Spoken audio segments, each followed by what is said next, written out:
Assalamualaikum warahmatullahi wabarakatuh. Perkenalkan, nama saya Justira Nugraha. NIM saya 19111110071. Saya dari kelompok 13 ingin mempresentasikan UTS saya. Materi 1, definisi tarik tasrik. Definisi tarik tasrik menurut beberapa tokoh dan objek tarik tasrik.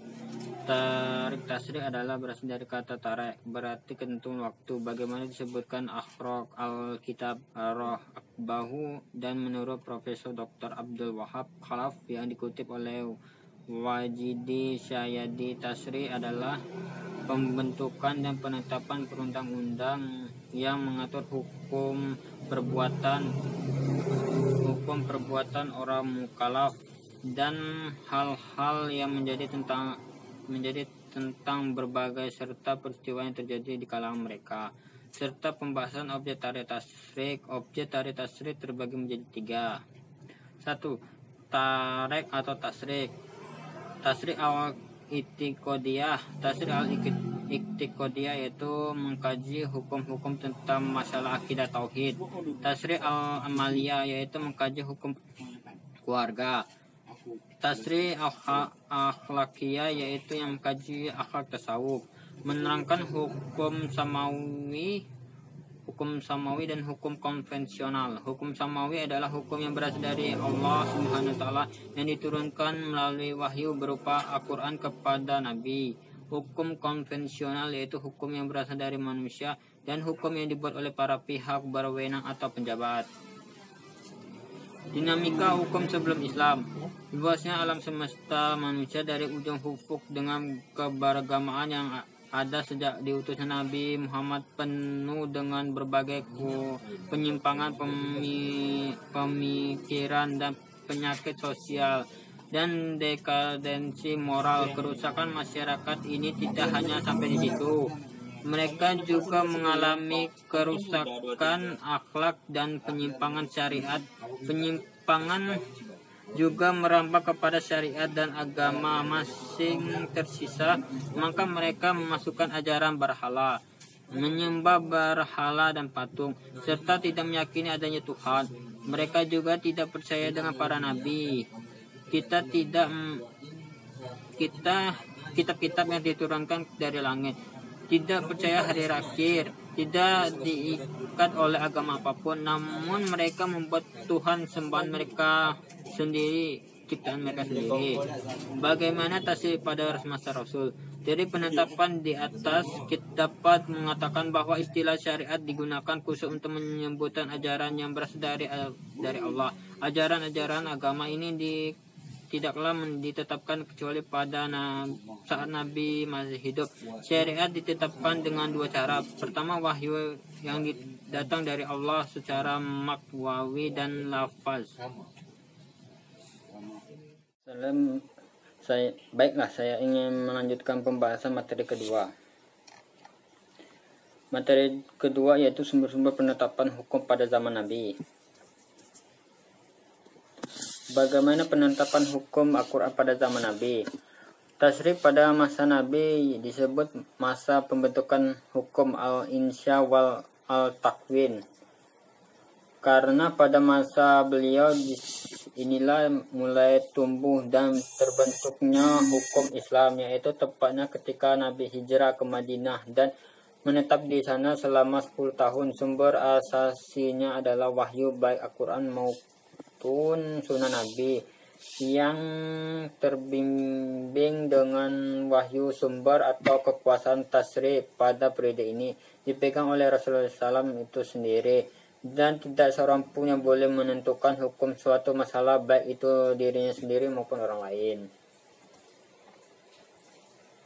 Bahkan jika mereka dalam menghadapi suatu peristiwa atau kerja di persengketaan, mereka langsung mengembalikan persoalan itu kepada Rasul SAW, dan beliaulah yang menyelesaikan dan memberikan fatwa kepada mereka yang menyelesaikan sengketa dan menjawab pertanyaan dari masalah yang mereka tanyakan.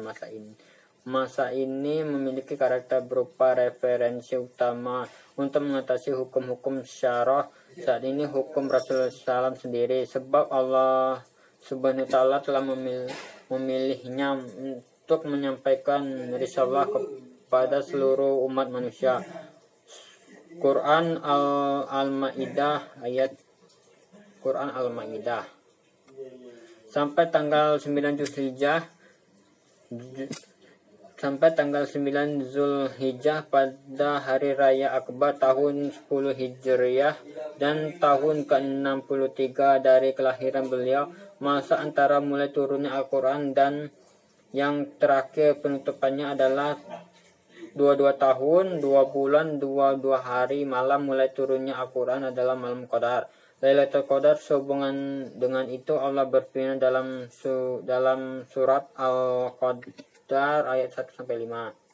Para ulama sepakat bahwa Al-Quran adalah hujah konstitusi yang harus diamalkan. Mereka juga sepakat bahwa ia merupakan sumber syariat pertama. Jika suatu masalah terjadi dan di dalam Al-Quran terdapat hukumnya secara pasti, maka harus diamalkan dan tidak boleh diabaikan. Lalu mencari sumber lain seperti sunnah ijmah atau yang lainnya. Namun jika ada nas yang mempunyai beberapa interpretasi, maka penafsirannya masih belum pasti, tetapi tetaplah harus diamalkan juga. Dan jika nas Al-Quran memiliki beberapa makna dan penafsirannya tidak ada yang lebih kuat dari yang lain, maka pada saat itu boleh merujuk kepada sunnah untuk mencari makna yang lebih sesuai. Bagaimana turunnya Al-Quran? Ayat-ayat pembina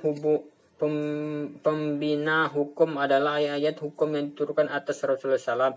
Ayat-ayat itu pada umumnya merupakan jawaban peristiwa-peristiwa dalam masyarakat Islam.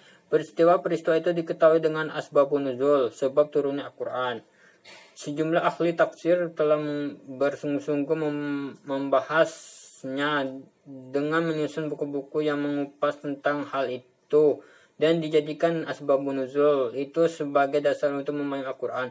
Dan kami akan mengemukakan dengan terperinci pada periode yang datang. Kadang-kadang ayat-ayat itu turun sebagai jawaban dari pertanyaan-pertanyaan yang dinyatakan oleh sebagai orang mukmin, dan sedikit saja ayat-ayat hukum yang turun sebagai pemula. Penetapan hukum di Mekah. B. Fase ini bermula ketika Allah mengutus Nabi Muhammad SAW membawa wahyu berupa Al-Quran ketika baginda sedang berada dalam Gua Hira pada hari Jumat 17 Ramadan tahun ke-13 sebelum hijrah, bertepatan dengan tahun 610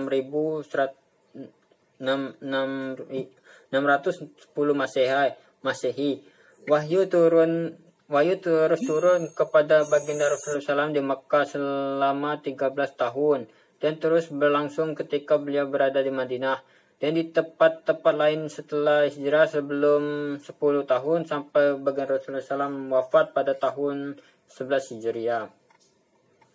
Terkadang wahyu turun kepada baginda Rasulullah SAW dalam bentuk Al-Quran yang merupakan kalam Allah dengan makna dan lafaznya, dan terkadang dengan wahyu yang lain berupa makna sementara lafaz dari Rasulullah SAW atau yang kemudian termanifestasi dalam bentuk hadis.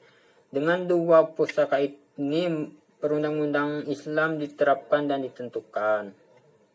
Ada dasar nilai perundang-undang pada masa Rasulullah SAW mengalami dua periode istimewa, yaitu periode legislasi hukum syariat di Mekah yang dinamakan perundang-undang era Mekah At-Tasri Al-Makki.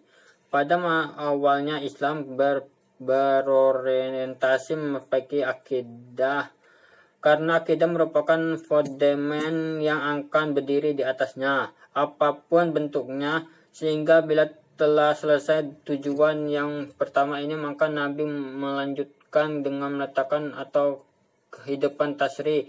Bila kita perhatikan ayat-ayat Al-Quran yang turun di Mekah, maka terlihatlah di sana penolakan terhadap syirik dan mengajak mereka menuju tauhid, memuaskan mereka dengan kebenaran risalah yang disampaikan oleh para nabi. mengiringi mereka mengambil pelajaran dari kisah-kisah umat dahulu, menganjurkan mereka agar berbuat taklid kepada nenek moyangnya, dan memalingkan mereka dari pengaruh kebodohan yang ditinggalkan oleh leluhurnya, seperti pembunuhan, zina, dan mengubur anak perempuan hidup-hidup. Kebanyakan ayat Al-Quran itu meminta mereka agar menggunakan akal pikiran mereka dengan akal yang tidak dimiliki oleh makhluk lain, agar mereka dapat petunjuk kebenaran dari diri sendiri, rasionalitas. Mengingat mereka agar tidak berpaling kepada ajaran Nabi, agar tidak tertimpa azab seperti yang ditempatkan pada umat terdahulu, mendustakan rasul-rasul mereka dan mendurhakai perintah Tuhannya. Pada masa ini Al-Quran hanya sedikit memaparkan tujuan yang kedua, sehingga mayoritas masyarakat ibadah belum disyariat kecuali setelah hijrah. Ibadah yang disyariatkan sebelum hijrah apa kaitannya dengan pembelajaran akidah, seperti pengharaman bangkai, darah, dan sembelihan yang tidak sesuai dengan nama Allah. C. Penetapan hukum di Madinah. Periode ini terhitung sejak diangkatnya baginda Rasulullah SAW dari Mekah sehingga beliau wafat. Periode ini berjalan selama 10 tahun. Perundang-undang hukum Islam pada periode ini dinitik berkat pada aspek hukum preskripsikal dan dakwah Islamiyah. Pada fase ini membahas tentang akidah dan akhlak. Objek sebab itu perlu adanya perundang-undang yang mengatur tentang kondisi masyarakat dari undang-undang yang mengatur tentang kondisi masyarakat dari setiap aspek satu persatu dalam ia turun sebagai jawaban terdapat semua permasalahan, kesempatan dan perkembangan. Sebelum zaman ini mencapai tahap kesempurnaan, ia telah mencukupi semua dimensi perbuatan dan semua permasalahan yang terjadi. Tidak ada satupun aspek kecuali sudah diatur dan dijelaskan hukumnya, baik secara global maupun terperinci. Secara umum, semua hukum baik yang berupa perintah maupun larangan kepada para mukhalafatu turun pada fase ini, kecuali hanya sedikit, seperti hukum salat yang diturunkan pada Isra dan Mi'raj 1 tahun sebelum baginda hijrah ke Madinah. Selain ini yang berupa ibadah muamalah yaitu jinayah, hudud, warisan, pernikahan dan talak semua turun pada fase ini. Pada fase atau periode ini Islam sudah kuat berkembang dengan pesatnya. Jumlah umat Islam pun sudah bertambah banyak dan mereka sudah memiliki suatu pemerintah yang menggilang gemilang. Keadaan ini yang mendorong perlunya mengadakan tasri dan membentuk undang-undang untuk mengatur hubungan antara individu dari suatu bangsa dengan bangsa lain, dan untuk mengatur pula berhubungan mereka dengan bangsa yang bukan Islam, baik di waktu damai maupun perang. Adapun periode Madinah ini dikenal dengan periode pernyataan dan pemahaman masyarakat sebagai masyarakat dipercontohkan oleh karena itu di periode Madinah ini ayat-ayat yang memuat hukum untuk keperluan tersebut, ayat-ayat ahkam turun baik yang dibicarakan tentang ritual maupun sosial. Meskipun pada periode ini Nabi Muhammad SAW baru melakukan legislasi bahwa justru dasar-dasar sana telah diletakkan dengan kukul dalam periode Mekah tersebut. Dasar-dasar itu memang tidak layak bersifat legislatif karena selalu dikaitkan dengan ajaran moral dan etika. Pada periode ini tasri Islam sudah berorientasi pada tujuan sesuai yang kedua, yaitu mensyariatkan bagi mereka hukum-hukum yang meliputi semua institusi dan kondisi yang berhubungan dengan segala aspek kehidupan baik individu maupun kelompok pada setiap daerah, baik dalam ibadah, muamalah, jihad, bidayah, mawaris, wasiat, perkawinan, sumpah, peradilan, dan segala hal yang menjadi cangkup ilmu fikih. Periode pembentukan hukum pada masa Nabi tidak dipaparkan peristiwa-peristiwa, menggambarkan kejadiannya, mencari sebab pencapaiannya, dan kodifikasi hukum-hukum sebagai masa-masa akhirnya telah dimaklumi.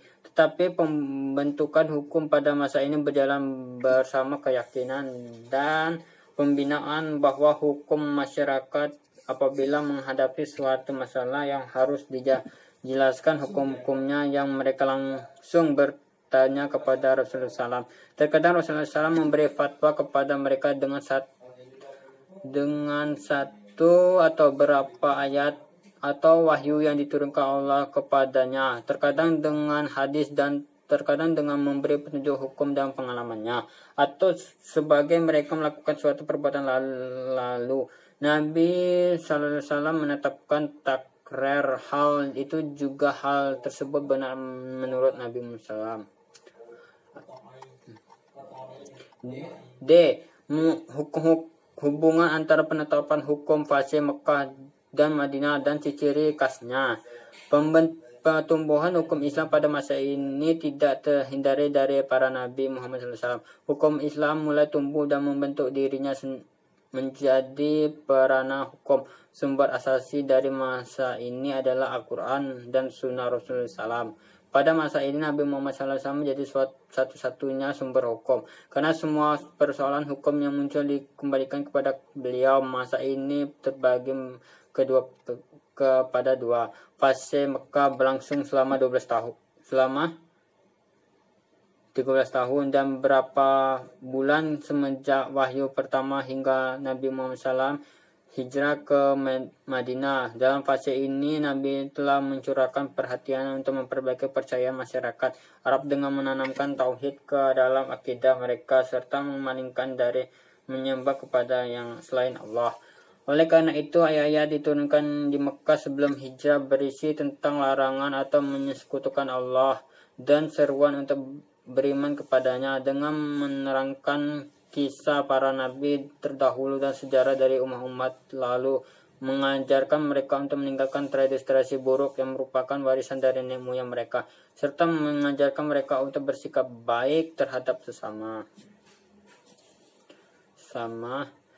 Ringkasan kebanyakan ayat Makkiyah itu berisi hal-hal yang berkaitan dengan akidah, akhlak, dan sejarah. Muhammad Hadori menjelaskan bahwa periode Mekah dapat dilihat dari karakteristik ayat-ayatnya sebagai berikut. Yang pertama ialah tidak menjelaskan secara rinci tetap tentang aspek hukum, tetap fokus pada tujuan, kemudian menegakkan dalil-dalil keberadaan Allah, peringatan tentang azab Allah, dan sifat-sifat dari akhir selanjutnya. Seruan untuk berakhlak mulia sebagaimana tujuan Nabi Muhammad SAW diutus, yaitu menyempurnakan akhlak manusia. Kemudian yang terakhir berkenaan dengan umat terdahulu yang ditimpa musibah karena tidak taat kepada Nabi mereka. Dari karakteristik di atas, fase Mekah merupakan fase revolusi akidah untuk mengubah sistem kepercayaan masyarakat jahiliyah menuju ibadah kepada Allah semata. Suatu revolusi yang menghadirkan perubahan fundamental, rekonstruksi sosial dan moral pada seluruh dimensi kehidupan. Akidah yang kuat menjadi fondasi yang kuat bagi terbangunnya hukum Islam yang ditetapkan oleh para pemeluknya. Beralih fase Madinah, Arabiasasi atau nasionalisasi Islam mulai dilakukan. Jumat menjadi pengganti sahabat azan, mengganti suara trompet dan gong. Ramadan ditetapkan sebagai bulan puasa Mekah sebagai arahan. Fase Madinah berlangsung selama 10 tahun, yaitu sejak hijrah Nabi SAW sampai beliau wafat pada tahun 11 Hijriah. Dan fase ini umat Islam berkembang pesat. Nabi SAW mulai membentuk suatu masyarakat Islam yang memiliki kekuasaan yang gemilang. Kemudian disebut peraturan-peraturan karena masyarakat membutuhkannya untuk mengatur hubungan antara mereka dan hubungan mereka dengan umat lainnya, baik dalam keadaan damai maupun keadaan perang. Untuk kebutuhan ini dicatatkan hukum-hukum yang mengatur segala keperluan mereka, baik yang berhubungan dengan pribadi maupun berhubungan dengan masyarakat, seperti masalah ibadah, muamalah, jihad, jinayah, warisan, perkawinan, sebagai masalah lainnya. Baiklah, saya akan melanjuti pembahasan materi ketiga. Gaya bahasa Al-Quran dalam memerintah dan memberi pilihan serta materi dalam menjelaskan hukum. Metode Al-Quran dalam meminta dan mengerjakan perbuatan. Gaya bahasa Al-Quran selalu menarik untuk dikaji lantaran keindahan makna dan struktur yang dimilikinya. Di dalam istilah Arab, gaya bahasa strukturnya berbeda dengan yang biasanya ini dikenal dengan nama iltifat. Secara bahasa iltifat berarti berpaling atau memalingkan wajah kepadanya, menoleh, berbelok atau para religius bahasa Arab telah memberikan beberapa definisi yang iltifat menurut Abdullah Qadir Haishen. Iltifat adalah perpindahan atau perubahan bentuk damir kitabatau, damir khaibah atau damir takalum menjadi bentuk damir yang lain dari bentuk tersebut dengan syarat damirnya tetap kembali pada bentuk yang sama. Dan contoh iltifat dalam Al-Quran, surat Al-Baqarah ayat 50.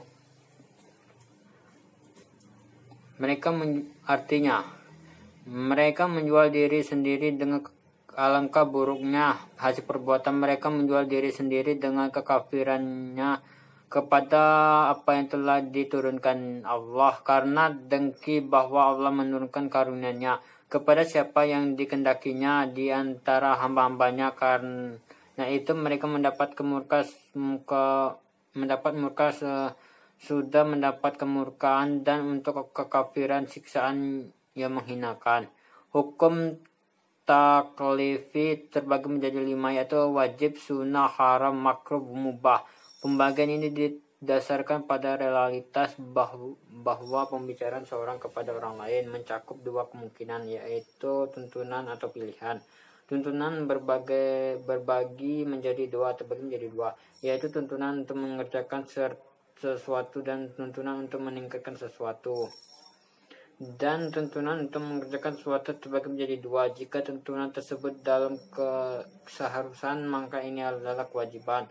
Maka sesuatu yang diminta untuk dikerjakan tersebut dinamakan wajib. Dan jika tuntunan tersebut tidak berbentuk keharusan, ia adalah ajuran, maka sesuatu yang diminta untuk dikerjakan tersebut dinamakan makdub, sunnah. Adapun tuntunan untuk meninggalkan sesuatu juga sebagai menjadi 2. Jika tuntunan untuk meninggalkan tersebut berbentuk keharusan, ia adalah larangan, maka sesuatu yang diminta untuk ditinggalkan disebut dinamakan haram. Dan jika tuntunan untuk meninggalkan tersebut tidak berbentuk keharusan, ia adalah 8 kebencian. Maka suatu diminta untuk ditinggalkan tersebut dinamakan makruh. Adapun tuntunan bentuknya yang memberi pilihan bagi manusia antara mengerjakan suatu atau meninggalkan, maka ia adalah pembolehan. Sedangkan suatu yang dijadikan objek pilihan tersebut dinamakan mubah. Kalimat perintah yang jelas sebagai perintah Allah. Surat Al-Nahl ayat 90. Allah berfirman, hafal pula ya.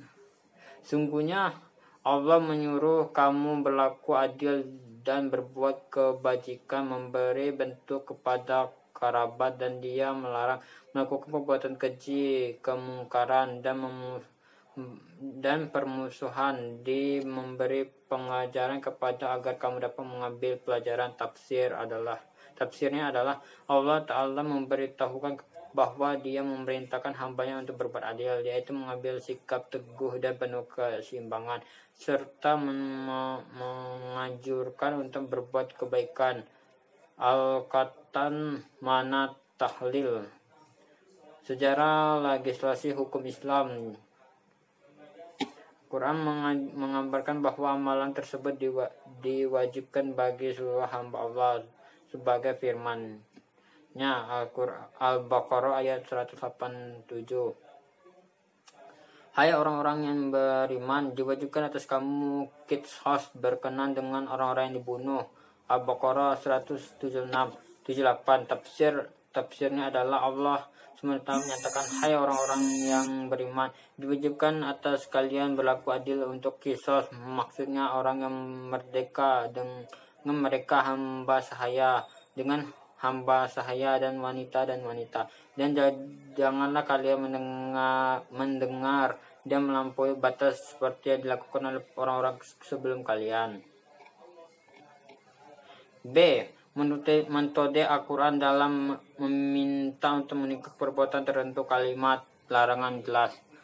Seperti firman Allah Al-Anhal ayat 90. Dan Allah melarang dari berbuat keji, kemungkaran dan permusuhan. Surat An-Anhal ayat 90. Menunjuk keharaman suatu.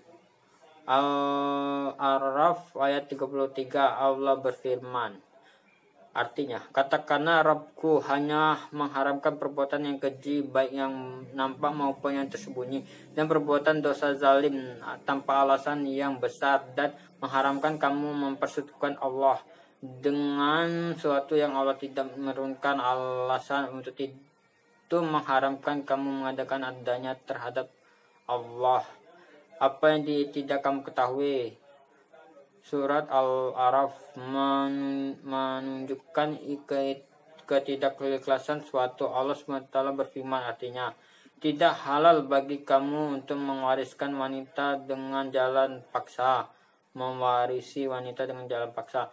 Larangan yang terbentuk fi'il mudhari yang didahului oleh lam nasyiyah atau fi'il amr yang menunjukkan perintah untuk menunjukkan perintah untuk meninggalkan suatu, seperti tinggalkanlah, biarkanlah, dan jauhilah. Meniadakan kebaikan pada perbuatan tertentu. Firman Allah surah Al-Baqarah ayat 177. Lihat, kebaikan itu menghadap wajahmu kan. Surah Al-Baqarah ayat 193, Allah berfirman, dan ingatlah ketika kami mengambil janji kamu dan kami, jika mereka berhenti dari memusuhi kamu, maka tidak ada permusuhan lagi kecuali terhadap orang-orang yang zalim. Surah Al-Baqarah ayat 139. Menyebutkan perbuatan disertai akibat darinya beberapa dosa, sebagai firman Allah yang artinya, maka barang siapa yang mengubah wasiat itu setelah ia mendengarkan, maka sungguhnya dosanya adalah bagi orang-orang yang mengubahnya. Surat Al-Baqarah ayat 193 menyebutkan berbuat serta siksaannya, menyifari perbuatan dengan keburukan, sebagai dalam Al-Quran yang artinya, sekali-kali janganlah orang-orang yang bakhil dengan harta yang Allah berikan kepada mereka dari karunia-Nya, menyangka bahwa kebatilan itu baiklah bagi mereka, sebab kebatilan itu adalah buruk bagi mereka. Al-Ahzab ayat 36 meniadakan sahnya perbuatan menggunakan lafaz makana. At-Taubah ayat 17, Allah berfirman, tidaklah pantas orang-orang musyrik memakmurkan masjid Allah, padahal mereka mengakui bahwa mereka sendiri kafir. Mereka itu sia-sia amalnya dan mereka dikekal di dalam neraka. Pertanyaan yang menunjukkan pengingkaran yang terdapat pada sebagai tempat di dalam Al-Quran yang artinya, Mengapa kamu suruh orang-orang lain mengerjakan kebaikan sedangkan kamu melupakan dirimu sendiri? Al-Quran Al-Baqarah ayat 4 menyebutkan perbuatan beserta hukum yang jenisnya telah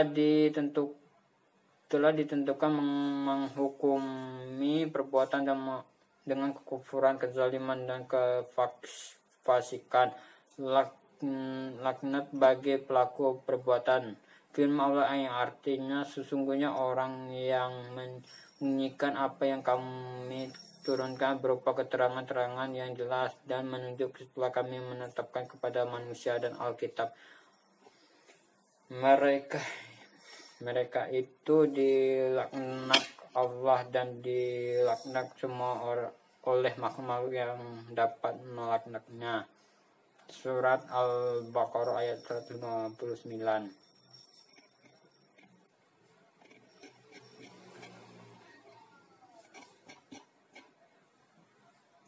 C. Metode Quran dalam memberikan pilihan antara melakukan perbuatan atau meninggalkannya. Lafal. Wahai orang yang beriman, patuhilah janji-janji hewan ternak dihalalkan bagimu kecuali yang disebutkan kepadamu dengan tidak menghalalkan berburu ketika kamu tidak berikram haji atau umrah. Sedangkan Allah menetapkan hukum sesuai dengan yang Dia hendaki, diniadakan dosa dari perbuatan tersebut. Sebagai Allah berfirman yang artinya, dan barang siapa yang menangguhkan maka tidak ada dosa baginya bagi orang-orang yang bertakwa. Surah Al-Baqarah ayat 203. Memindahkan dosa dari perbuatan tentu takkanlah Allah berfirman yang artinya tidak ada dosa bagi orang-orang yang beriman dan mengerjakan amal yang soleh karena memakan makanan yang mereka telah makan dahulu apabila mereka bertakwa serta beriman. D. Metode Al-Quran dalam menjelaskan hukum. Menurut Ad-Wahhab mengemukakan hukum-hukum yang berhubungan dengan pengenalan hidup ini. Dalam Al-Quran ada dua macam, satu hukum ibadah seperti sholat, puasa, zakat, haji, nazar, sumpah, dan ibadah-ibadah lainnya yang mengatur hubungan antara manusia dengan Allah. Hukum ini bersifat tetap dan tidak bisa diubah-ubah. Dua hukum yang mengatur pergaulan hidup manusia dengan sesama yaitu disebut dengan hukum muamalah. Abu Dawud Sulaiman Ibnu Asy'ad Sajistani Al-Azdi Sunan Abu Dawud Kitab An-Nikah dan sebagai ayat-ayat Al-Quran yang berkenan dengan hukum-hukum turun dengan format pattern sehingga tidak ada lagi kesempatan di dalamnya untuk berijtihad, sementara sebagian ayat-ayat Al-Quran tidak menunjukkan maksud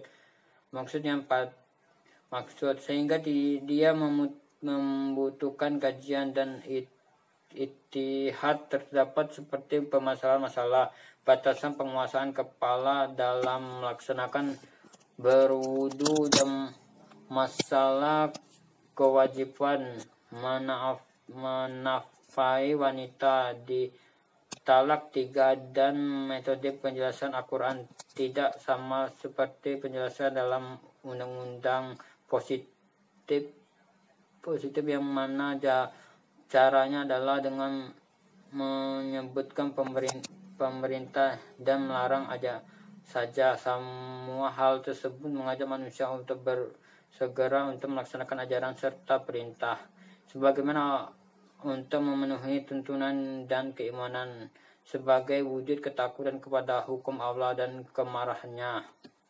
Dan dalam memaparkan ayat-ayat hukum Al-Quran tidak sama dengan kitab-kitab karangan pada umumnya yang menyebutkan sebagai merujuk isyarat dengan tujuan-tujuan penetapan syariat dan prinsip-prinsip agama yang komprehensif. Dan di samping itu syariat juga mengajukan ijtihad dengan menyimpulkan hukum-hukum parsial dari peristiwa yang tidak memiliki kaitan dengan prinsip global dan tujuan umum. Sekian dari presentasi saya. Apabila ada kekurangan dan kehilafan saya dalam membaca atau mempresentasikan kurang berkenan dan kurang bagus, saya mohon maaf, karena saya dalam manusia biasa pasti memiliki kekurangan tersendiri. Jadi saya ucapkan assalamualaikum warahmatullahi wabarakatuh.